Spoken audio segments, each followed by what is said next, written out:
Depreciation. ह्रास का दूसरा नाम प्यारे बच्चों डेप्रिसिएशन भी है, यानी ह्रास को हम डेप्रिसिएशन के नाम से जानते हैं।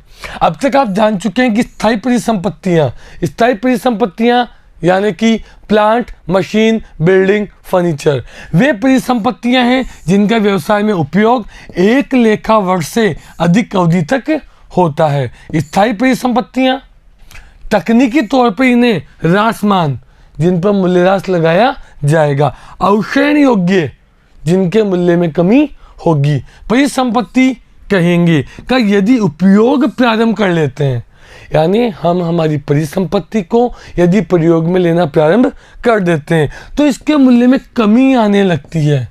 क्यों आती है प्यारे बच्चों ये कमी? क्योंकि जब हम हमारी संपत्ति को उपयोग में लेते हैं तो हम ये मानते हैं कि इसकी उत्पादन क्षमता में अब कमी हो गई है, या इस स्थायी संपत्ति को हमने प्रयोग में ले लिया है, ये पुरानी हो चुकी है। सामान्य रूप में मूल्यह्रास का अर्थ है उपयोग, समय बीतने अथवा अप्रचलन के कारण स्थायी संपत्ति के मूल्य में कमी आना। यानी आपकी स्थायी संपत्ति के मूल्य में उपयोग करने, समय बीतने या अप्रचलन की वजह से यदि कमी आती है तो उसे हम कहेंगे मूल्यह्रास। दूसरे शब्दों में, एक व्यवसायी इकाई को मशीन खरीदती है, उसे उत्पादन के लिए प्रयोग में लाती है, उपयोग के कारण मूल्य में कमी आएगी। आपने एक स्थायी संपत्ति खरीदी यानी कि मशीन खरीदी, मशीन को खरीदने के बाद आपने इसको प्रयोग में लेना प्रारंभ किया, प्रयोग में लेने प्रारंभ करने की वजह से इसके मूल्य में आ जाएगी कमी, यानी कि जिस मूल्य पे आपने इसको खरीदा था वह मूल्य आपको प्राप्त नहीं होगा। यदि इस मशीन को उत्पादन के लिए उपयोग में नहीं भी लिया जाए तो समय बीतने अथवा बाजार में नए मॉडल के आ जाने अथवा प्रचलन के कारण बाहर हो जाने की स्थिति में हम वही विक्रय मूल्य प्राप्त नहीं कर सकते जो हमने खरीदते समय चुकाया था। इसका अर्थ यह हुआ कि स्थायी परिसंपत्तियों के मूल्य में कमी आती है और इस कमी को ही हम क्या कहते हैं? मूल्यह्रास कहते हैं।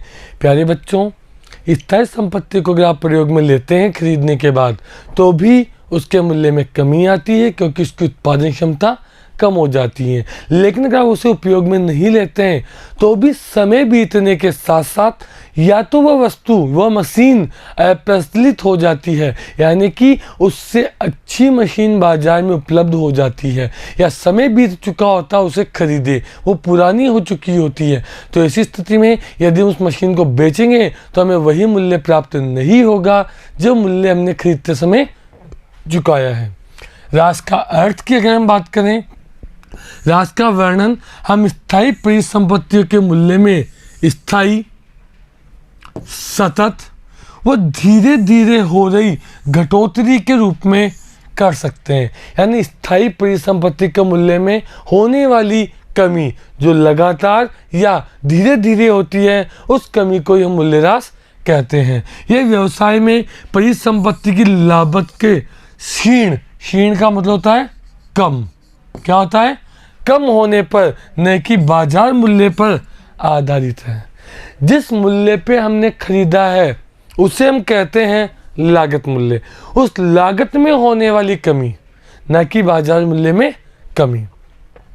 Institute of cost management accounting London ICMA के अनुसार ह्रास पर परिसंपत्ति के वास्तविक मूल्य में इसके उपयोग एवं अथवा समय बीतने के कारण आय घटोतरी को कहते हैं। यानी कि हमारी जो परिसंपत्ति है, हमारी संपत्ति के वास्तविक मूल्य में उपयोग करने की वजह से या समय बीतने की वजह से या अप्रचलित हो जाने की वजह से जो कमी आती है उसे ही हम कहते हैं मूल्यह्रास।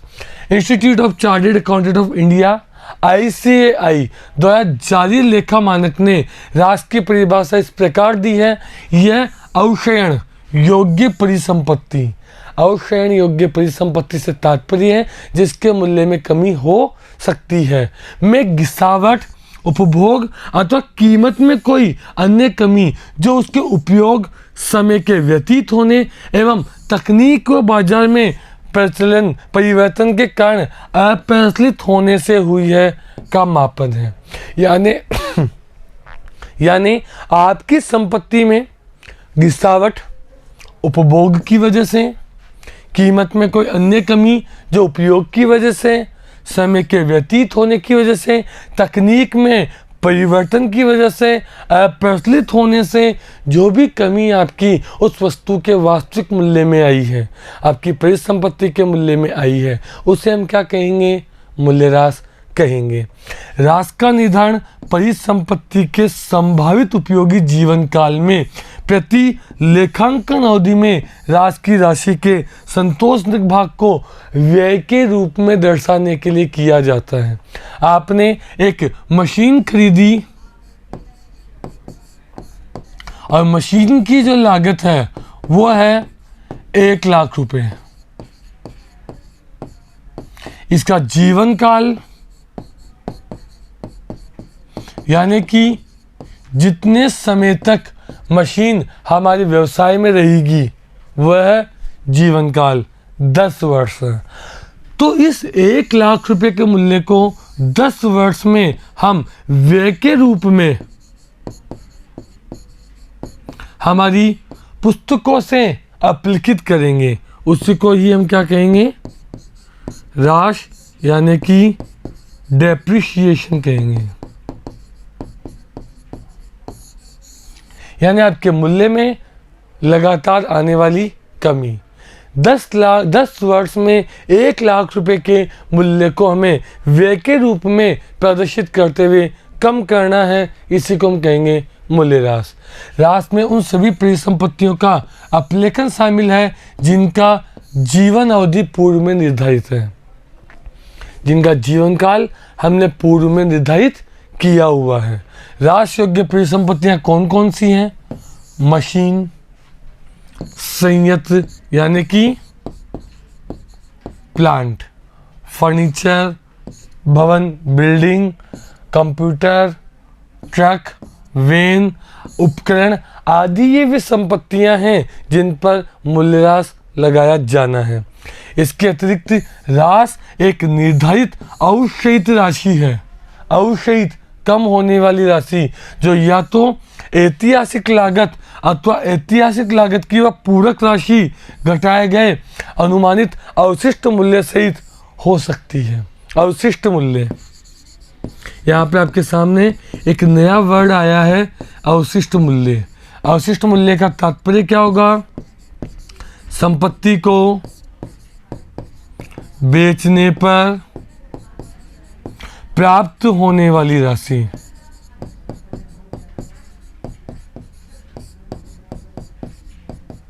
संपत्ति को बेचने पर प्राप्त होने वाली राशि अवशिष्ट मूल्य कहलाती है। यानी कि यहाँ कहा गया है कि ऐतिहासिक लागत में जो कमी आ रही है या अनुमानित अवशिष्ट मूल्य सहित आपका अवशिष्ट मूल्य जो आपको वास्तव में प्राप्त होने वाला है उसको प्लस घटाई गई राशि को जोड़ने पर उसकी ऐतिहासिक लागत यानी जिस मूल्य में आपने खरीदा है वो प्राप्त होती है तो ही कहलाएगी ह्रास।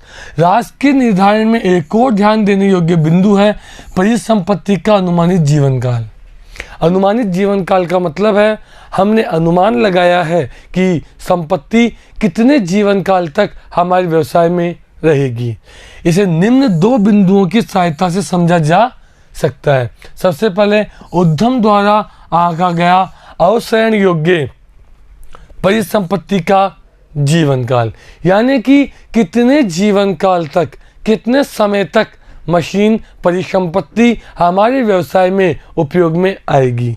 दूसरा, उद्यम द्वारा समान परिसंपत्ति से उत्पादन की मात्रा, ऐसी ही किसी और परिसंपत्ति से वास्तविकता में हमने कितना उत्पादन प्राप्त किया है। ये दोनों जीवन काल के अनुमान के लिए महत्वपूर्ण बिंदु हैं। अब हम बात करते हैं ह्रास की विशेषताओं के बारे में। ह्रास की निम्न विशेषता है। सबसे पहली, स्थायी परिसंपत्ति के पुस्तक मूल्य यानी कि बुक वैल्यू, बुक वैल्यू का अवशयन, अवशयन यानी कमी। स्थायी परिसंपत्ति के पुस्तक मूल्य में कमी को ही हम क्या कहते हैं? मूल्यह्रास कहते हैं। समय बीतने, उपयोग करने अथवा प्रचलन से बाहर हो जाने से मूल्य में हानि। हानि का मतलब भी यहाँ क्या आएगा? कमी। कमी किस किस वजह से आ सकती है? समय बीतने की वजह से, उपयोग करने की वजह से या प्रचलन से बाहर हो जाने की वजह से ये कमी आ सकती है। अप्रैल 2017 में हमने एक फर्म 1 लाख रुपए की एक मशीन खरीदती है। 2018 में यही मशीन एक नए रूप में आ जाती है। 17 में हमने मशीन खरीदी वो 1 लाख रुपए की, लेकिन जब 2018 में हम नई मशीन की बात करने लगे तो यही मशीन कुछ परिवर्तन के साथ आ जाती है। परिणाम स्वरूप व्यावसायिक फर्म द्वारा की गई मशीन पुरानी हो जाएगी। क्यों? क्योंकि उसका स्थान किसी नई तकनीक ने ले लिया है। तो पुरानी मशीन की कीमत अब क्या हो जाएगी? कम हो जाएगी। और यह कमी किसकी वजह से होगी? अप्रचलन के कारण होगी। तो इस कमी को भी हम क्या कहेंगे? मूल्यह्रास कहेंगे।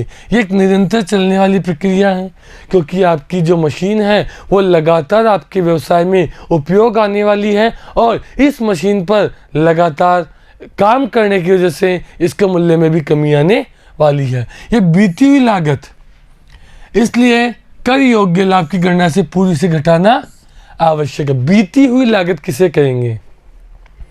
यानी ऐसी लागत जिसका भुगतान हम पूर्व में कर चुके हैं लेकिन उसे लाभ हानि खाते में अभी तक हमने दिखाया नहीं है। ये एक बीती हुई लागत होती है, इसलिए कर योग्य लाभ की गणना से पूर्व ही डेप्रिसिएशन को घटा दिया जाता है। ये गैर रोकड़ व्यय है। व्यय यानी कि खर्च, और वो भी कौन सा? गैर रोकड़, जहां पर हमारे व्यवसाय से किसी प्रकार के रोकड़ में भुगतान नहीं किया जा रहा। इसमें किसी प्रकार की रोकड़ का प्रवाह नहीं होता है। यह पहले से किए गए पूंजीगत व्यय को समाप्त करने की प्रक्रिया है। यदि हम कोई संपत्ति खरीदते हैं तो संपत्ति का क्रय आपका कौन सा खर्च होता है बच्चों? पूंजीगत खर्च। पूंजीगत खर्च। और इस पूंजीगत खर्च को आप कहाँ दिखाते हैं? बैलेंस शीट में। कहाँ दिखाते हैं बच्चों? बैलेंस शीट में। तो पूंजीगत खर्च जो आपने किया है उस पूंजीगत खर्च को खत्म करने की प्रक्रिया ही क्या है आपकी? है मूल्यह्रास। अब हम पढ़ेंगे रिक्तीकरण के बारे में कि रिक्तीकरण क्या होता है। रिक्तीकरण शब्द का प्रयोग प्राकृतिक साधनों को खोदकर निकालने के संदर्भ में किया जाता है, जैसे कि कोयले की खान। कोयले की खान आपका प्राकृतिक संसाधन है और आप यहाँ से कोयला निकाल रहे हैं। तो कोयला आप निकाल रहे हैं तो ये क्या कहलाएगा? रिक्तीकरण कहलाएगा। जैसे खाने, खदाने इत्यादि। इसमें माल अथवा परिसंपत्ति की मात्रा की उपलब्धता घट जाती है। आपने कोयले की खान खरीदी और उस कोयले की खान में 100 टन कोयला है, लेकिन जैसे ही आप वहाँ से कोयला निकालना शुरू करेंगे धीरे धीरे उसमें कोयले की कमी आना प्रारंभ हो जाएगी। उदाहरण के लिए एक व्यवसायिक इकाई ने जो कि खनन का व्यापार करती है 10 लाख रुपए की कोयले की खान खरीदती है। जैसे जैसे इस खान से कोयला निकाला जाएगा इसकी कीमत कम होती जाएगी। हमने जो खान खरीदी उसकी कीमत है 10 लाख रुपए। 10 लाख रुपए की खरीदी गई खान से हमारा काम क्या था? कोयला निकालना। हमने कोयला निकालना प्रारंभ कर दिया। क्या दोबारा जब इस खान का ठेका किसी और को दिया जाएगा तभी उसे 10 लाख रुपए में दिया जाएगा? नहीं। क्यों? क्योंकि वहाँ से उपलब्ध कोयला हमने निकाल लिया है और कोयले में वहाँ कमी आ गई है और इस कमी की वजह से उस खान का मूल्य भी क्या हो जाएगा? कम हो जाएगा। इस कमी को हम क्या कहते हैं? रिक्तीकरण कहते हैं। क्या कहते हैं? रिक्तीकरण। अगला टॉपिक है परिशोधन। परिशोधन वर्ड किसके लिए काम में लिया जाता है? पेटेंट, कॉपीराइट, ट्रेडमार्क, फ्रेंचाइजी, ख्याति। ये सब आपकी क्या है? संपत्तियां। कौन सी संपत्तियां हैं ये? अमूर्त संपत्तियां। कौन सी संपत्तियां बच्चों? अमूर्त संपत्तियां। ये हमारी अमूर्त संपत्तियां हैं। कौन कौन सी? पेटेंट, कॉपीराइट, ट्रेडमार्क, फ्रेंचाइजी और ख्याति। ये सभी हमारी अमूर्त संपत्तियां हैं जिन्हें देखा और छुआ नहीं जा सकता, केवल महसूस किया जा सकता है। इनका एक निश्चित अवधि के लिए ही उपयोग किया जाता है। हम हमारी अमूर्त संपत्तियों को निश्चित अवधि के लिए ही पुस्तकों में दिखाते हैं। मूल्य को पुस्तकों में वह दिखाकर समाप्त करना होता है। अमूर्त संपत्तियों की लागत का एक भाग को अपलेखन या एक अवधि में उसको समाप्त दिखाने की प्रक्रिया को हम क्या कहेंगे? परिशोधन कहेंगे। मान लीजिए आपने 5,000 रुपये की ख्याति अपनी पुस्तकों में दिखा रखी है। इस 5,000 को धीरे धीरे करके या मान लेते हैं 1,000 रुपये प्रति वर्ष इसे अपलिखित किया जाएगा। अपलिखित का मतलब होता है बच्चों समाप्त करना। धीरे धीरे इसे समाप्त करेंगे तो 5 वर्ष में ये आपकी ख्याति पुस्तकों से समाप्त हो जाएगी और इस प्रक्रिया को हम क्या कहते हैं? परिशोधन कहते हैं। आगे चलते हैं डेप्रिसिएशन के कारण। क्या क्या कारण हैं जिनकी वजह से हमें मूल्यह्रास लगाना होता है? सबसे पहले क्षय गिरावट, समय की समाप्ति के कारण मूल्य में कमी। क्षय यानी आपकी संपत्ति के कुछ पुर्जे खराब हो गए, गिरावट घिस गए का अर्थ है क्षमता में कमी एवं परिणाम स्वरूप परिसंपत्ति के मूल्य में गिरावट, जो इसकी आय अर्जन के लिए व्यवसाय प्रचलन में उपयोग के कारण होती है। आपने आपकी संपत्ति को लगातार प्रयोग में लिया, लगातार प्रयोग में लेने की वजह से उस संपत्ति के जो कल पुर्जे हैं उसमें गिरावट आ गई और गिरावट आने की वजह से उसकी उत्पादन क्षमता भी हो गई कम। इस उत्पादन क्षमता के कम हो जाने की वजह से यदि इस परिसंपत्ति को हम बेचते हैं तो उसका मूल्य भी हमें प्राप्त होगा कम और इस कमी को हम क्या कहेंगे? मूल्यह्रास कहेंगे। जो व्यवसाय प्रचालन की वजह से व्यवसाय में लगातार संपत्ति को प्रयोग में लेने की वजह से आई है। इससे परिसंपत्ति के अपने उद्देश्य को पूरा करने की तकनीक क्षमता कम हो जाती है। क्षय एवं गिरावट का दूसरा पहलू परिसंपत्ति का भौतिक रूप से नष्ट हो जाना है। आपकी जो स्थायी संपत्ति है वो लगातार प्रयोग में लेने की वजह से घिस गई है और धीरे धीरे वो भौतिक रूप से नष्ट हो गई है। कुछ परिसंपत्तियां मात्र समय के व्यतीत होने के साथ ही नष्ट हो जाती है जबकि उनका कोई उपयोग ही नहीं किया जाता। संपत्तियां उपयोग में लेने की वजह से उनके मूल्य में कमी आती है, गिरावट आती है, उत्पादन क्षमता कम होती है। कुछ परिसंपत्तियां ऐसी भी होती हैं जो रखे रखे ही खत्म हो जाती हैं, नष्ट हो जाती हैं, क्योंकि उन पर मौसम, हवा, बारिश आदि प्राकृतिक आपदाओं का प्रभाव होता है। जैसे कि मान लीजिए मैंने एक मोटर बाइक खरीदी और वो मोटर बाइक मैं यूज नहीं कर रहा हूँ, वो मेरे घर के बाहर खड़ी है, लेकिन क्या वह मौसम, हवा, धूप, धूल, मिट्टी, बारिश आदि चीज़ों का प्रभाव से उस मोटरसाइकिल का जो क्षमता है वो कम नहीं होगी, हो जाएगी और साथ ही साथ वो जो मोटर बाइक है वो पुरानी भी होती चली जाएगी, इसलिए भी उसके मूल्य में कमी आ जाएगी। तो सबसे पहला हमने पढ़ा क्षय एवं गिरावट की वजह से मूल्य में कमी। कानूनी अधिकार की समाप्ति। कुछ संपत्तियां ऐसी होती हैं जो कानूनी अधिकार के द्वारा मिलती हैं और जैसे ही वो कानूनी अधिकार समाप्त होता है वो संपत्ति हमारे लिए क्या हो जाती है? जीरो। व्यवसाय के लिए कुछ परिसंपत्तियों का मूल्य, उनको उपयोग करने का करार पूर्व निश्चित समय की समाप्ति पर समाप्त हो जाता है। मान लीजिए आपने कोई बिल्डिंग है, भवन है, वो आपने पट्टे पर लिया। पट्टे पर मतलब लीज पर लिया और ये लीज आपने कितने साल की ली? 5 साल की। तो 5 साल के बाद उस परिसंपत्ति का मूल्य आपके लिए क्या हो जाएगा? जीरो हो जाएगा, क्योंकि आपने जो करार किया था वो करार 5 साल के बाद समाप्त हो जाएगा। ऐसी परिसंपत्ति के उदाहरण है पेटेंट, कॉपीराइट, पट्टा यानी लीज आदि। व्यवसाय के लिए इनकी उपयोगिता, उनको प्राप्त करना कानूनी समर्थन के हटते ही समाप्त हो जाती है। जैसे ही हमारे कानूनी प्रावधान समाप्त होंगे ये परिसंपत्तियां भी समाप्त हो जाएंगी। अप्रचलन। अप्रचलन किसे कहते हैं? स्थायी परिसंपत्ति के ह्रास का एक और तत्व अप्रचलन है। साधारण शब्दों में अप्रचलन का अर्थ है समय अनुकूल न होना। प्यारे बच्चों, आप जानते होंगे आपके गांव में, आपके शहर में आपने पहले एक मोपेड देखी होगी। मोपेड बिल्कुल एक लूना की तरह ही आती थी जिसे पेडल मारकर स्टार्ट किया जाता था। आज उसकी जगह बदल ली है लूना ने जो किक मारकर स्टार्ट होती है, या आजकल तो शायद सेल्फ स्टार्ट लूना भी मार्केट में आ चुकी है। किक लगाकर जो स्टार्ट की जाती थी उसका जगह ले ली आज स्कूटी जो कि सेल्फ स्टार्ट होती है। ऐसे ही आप लोग जानते होंगे पहले 22 इंच की बड़ी वाली साइकिल चलाई जाती थी जो बहुत मजबूत होती थी, आज उसकी जगह ले ली है रेंजर साइकिलों ने। यानी कि पुरानी तकनीक के बदले नई तकनीक का आ जाना, समय अनुकूल ना होना।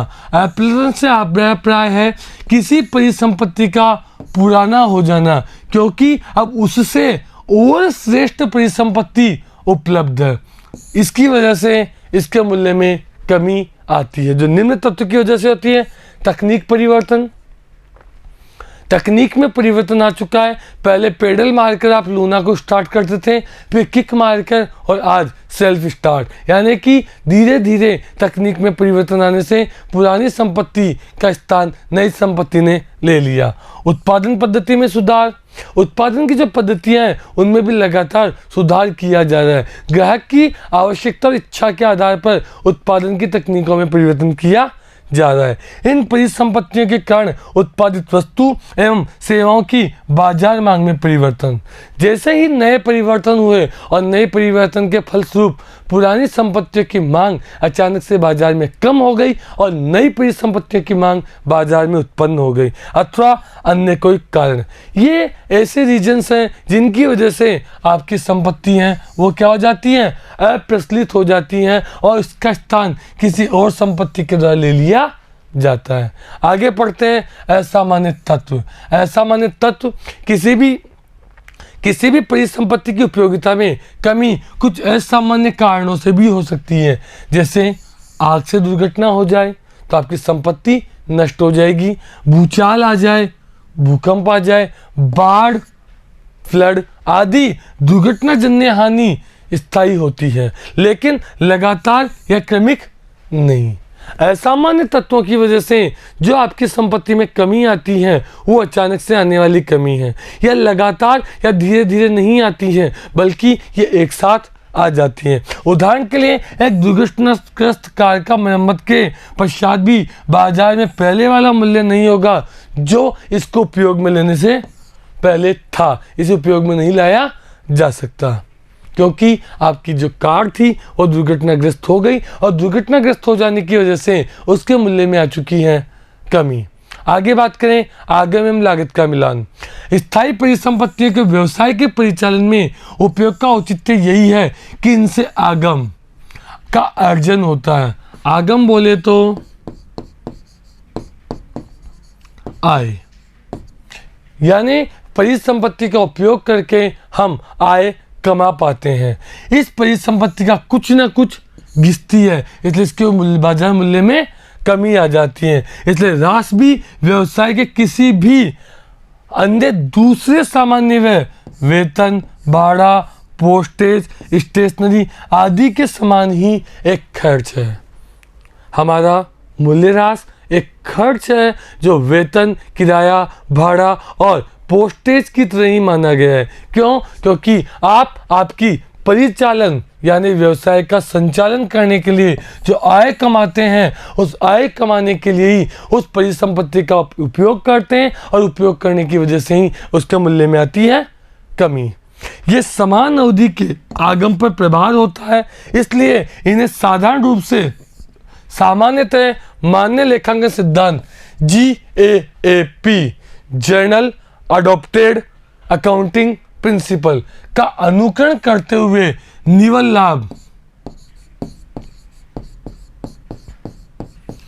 लाभ यानी कि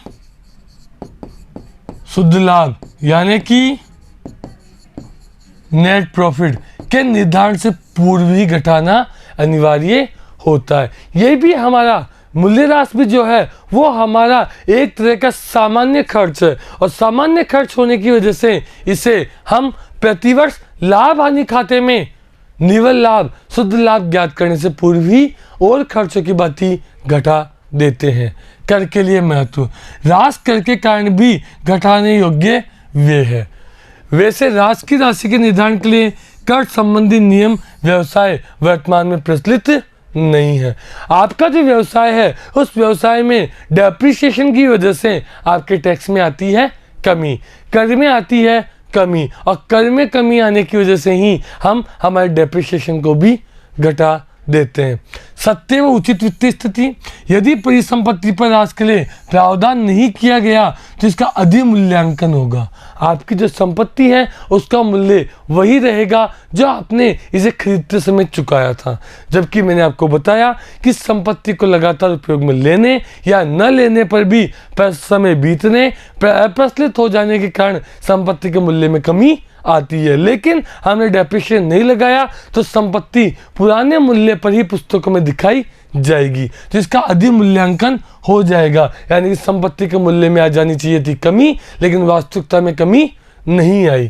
तुलन पत्र व्यवसाय की सही वित्तीय स्थिति नहीं दर्शा पाएगा। क्यों? क्योंकि आपने संपत्ति को पुराने मूल्य पर ही पुस्तकों में दिखाया। वैसे न तो स्थापित लेखांकन व्यवहारों और न ही कानून के विशिष्ट प्रावधान में इसकी अनुमति है, यानी इसकी अनुमति कानून के अंतर्गत भी नहीं है कि आप संपत्ति को पुराने मूल्य पर ही दिखाएं। आपको संपत्ति का उपयोग करने के बाद जो मूल्य में कमी आई है उस कमी को मूल्यह्रास के रूप में पुस्तकों में दिखाना होगा। कानून का अनुपालन, कर नियमों के अलावा कुछ निश्चित अधिनियम है जो परोक्ष रूप से कुछ व्यवसायिक संगठन जैसे निगमित उद्यम को स्थायी परिसंपत्ति पर मूल्यह्रास के प्रावधान के लिए बाध्य करते हैं। कुछ हमारी ऐसी योजना, कुछ हमारी ऐसी व्यावसायिक बिजनेस हैं, व्यवसाय हैं जिन पर कानून ने बाध्यता कर रखी है कि आपको अपनी परिसंपत्तियों पर मूल्यह्रास लगाना ही होगा। क्यों? क्योंकि मूल्यह्रास उनके लिए आवश्यक सिद्धांत माना गया है। राज को प्रभावित करने वाले तत्व, राज को प्रभावित करने वाले तत्वों में राज का निर्धारण 3 बातों पर निर्भर करता है। पहली लागत, दूसरी अनुमानित जीवन काल, और तीसरा अवशिष्ट मूल्य। लागत का अगर मैं बात करूं तो लागत से तात्पर्य है संपत्ति का मूल्य। जीवन काल से तात्पर्य है कि वो संपत्ति हमारे व्यवसाय में कितने समय तक आनी है उपयोग। और अवशिष्ट मूल्य, जैसा कि मैं पहले ही आपको बता चुका हूँ, संपत्ति को बेचने पर प्राप्त होने वाली राशि। डिटेल में पढ़ते हैं। परिसंपत्ति की लागत, किसी परिसंपत्ति की लागत जिसे मूल लागत अथवा ऐतिहासिक लागत भी कहते हैं, में बीजक मूल्य एवं परिसंपत्ति को क्रियात्मक स्थिति में लाने अथवा उपयोग में बनाने के लिए किए गए आवश्यक व्यय शामिल है। यानी कि बीजक मूल्य यानी कि क्रय मूल्य प्लस संपत्ति को उपयोग में बनाने, संपत्ति में उपयोग में बनाने के लिए हम क्या करेंगे, हम चुकाएंगे ट्रांसपोर्टेशन खर्च, यानी एक तो स्थापना व्यय, एक हम चुकाएंगे बीमा, प्लस एक हम चुकाएंगे यातायात व्यय। इन सबको अगर जोड़ दूं तो वह क्या कहलाएगी, परिसंपत्ति की लागत। परिसंपत्ति की लागत में स्थायी संपत्ति का क्रय मूल्य, इसकी स्थापना व्यय, इसका बीमा और इसके यातायात खर्चों को शामिल किया जाता है। हम डिटेल में पढ़ेंगे भी। क्रय मूल्य के अतिरिक्त इसमें भाड़ा, परिवहन लागत, मार्ग के लिए बीमा, स्थापना लागत, पंजीयन व्यय, परिसंपत्ति के क्रय पर दिया गया कमीशन, मिलाने वाली मदें, सॉफ्टवेयर आदि शामिल होते हैं। यानी कि अगर परिसंपत्ति की मूल लागत की मैं बात करूं तो मूल लागत में क्रय मूल्य के साथ साथ इसकी परिवहन लागत, बीमा, स्थापना लागत, पंजीयन शुल्क के साथ साथ कमीशन जो हमें चुकाया है और सॉफ्टवेयर आदि चीजों को मिलाकर आती है परिसंपत्ति की लागत। कॉस्ट ऑफ असेट्स, यानी कॉस्ट ऑफ असेट्स की बात करूं तो कॉस्ट ऑफ असेट कब होगी, जब हम उस संपत्ति की लागत में बहुत कुछ जोड़ लेंगे। यदि पुरानी संपत्ति क्रय की है तो इसमें परिसंपत्ति को कार्य योग्य बनाने के लिए किया गया मरम्मत भी शामिल होता है। यदि हमने कोई पुरानी संपत्ति खरीदी है और पुरानी संपत्ति को हम उपयोग में लाने लायक बना रहे हैं तो उसमें किया गया खर्च भी परिसंपत्ति की लागत में शामिल होगा। आगे लिखा है अनुमानित शुद्ध अवशिष्ट मूल्य।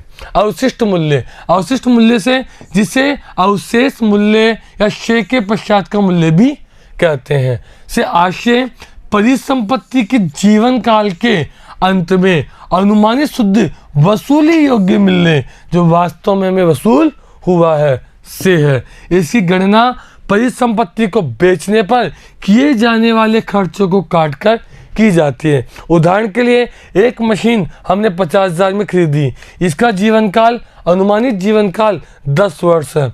इसको 6,000 रुपये में बेचा गया, लेकिन इसको बेचने पर 1,000 रुपये का व्यय हुआ। 6,000 में से बेचा गया, 1,000 का व्यय हुआ, तो अवशिष्ट मूल्य कितना हो जाएगा आपका? 5,000। क्योंकि मशीन को बेचने पर जो वास्तविकता में राशि प्राप्त होती है वो कहलाती है अवशिष्ट मूल्य। बेचने वाली राशि में से, विक्रय मूल्य में से उस मशीन को बेचने पर किए गए खर्चों को भी हम माइनस कर देंगे। तो अवशिष्ट मूल्य से तात्पर्य है कि आपने जितने में मूल्य में बेचा है।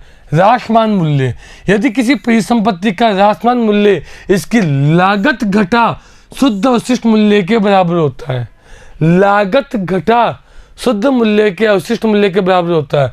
उपरोक्त उदाहरण में परिसंपत्ति का अवशेष मूल्य 45,000 होगा। देखिए बच्चों, आपने मशीन कितने में खरीदी? 50,000 क्रय मूल्य, इसमें से अवशिष्ट मूल्य 5,000 रुपया का अवशिष्ट मूल्य घटा दिया जाएगा, तो राशमान मूल्य कितना हो जाएगा बच्चों आपका? 45,000 रुपये। 45,000 रुपये आपका राशमान मूल्य होगा जो पूरे के पूरे जीवन काल में बांट दिया जाएगा। अनुमानित जीवन काल, परिसंपत्ति का उपयोगी जीवन काल उसका अनुमानित आर्थिक अथवा वाणिज्यिक जीवन काल होता है। अनुमानित और आर्थिक जीवन काल, इसके लिए भौतिक जीवन काल महत्वपूर्ण नहीं है, क्योंकि हो सकता है परिसंपत्ति भौतिक रूप से अभी भी दृश्य हो, दिखाई दे रही हो, लेकिन उसकी उत्पादन क्षमता, कार्य क्षमता अब समाप्त हो चुकी हो। मशीन जो है वो अभी भी भौतिक रूप से हमें दिखाई दे रही है, लेकिन उसकी उत्पादन क्षमता क्या हो चुकी है? समाप्त हो चुकी है। उत्पादन क्षमता समाप्त हो जाने की वजह से हम हमारी उस मशीन का जितने समय में उसकी उत्पादन क्षमता समाप्त हो गई, उससे को हम क्या मानते हैं? उसका उपयोगी जीवन काल मानते हैं, क्योंकि अब हमारी मशीन जो है वो उत्पादन योग्य नहीं रही। तो प्यारे बच्चों, इस पार्ट में आप मेरे साथ बने रहे और आपने देखा संपत्ति, कौन कौन सी संपत्ति पर मूल्यह्रास लगाया जाता है, मूल्यह्रास किसे कहते हैं, मूल्यह्रास के क्या कारण हैं और क्यों लगाया जाता है मूल्यह्रास, और साथ ही आपने पढ़े कुछ उन शब्दों के बारे में जो मूल्यह्रास के लिए महत्वपूर्ण है।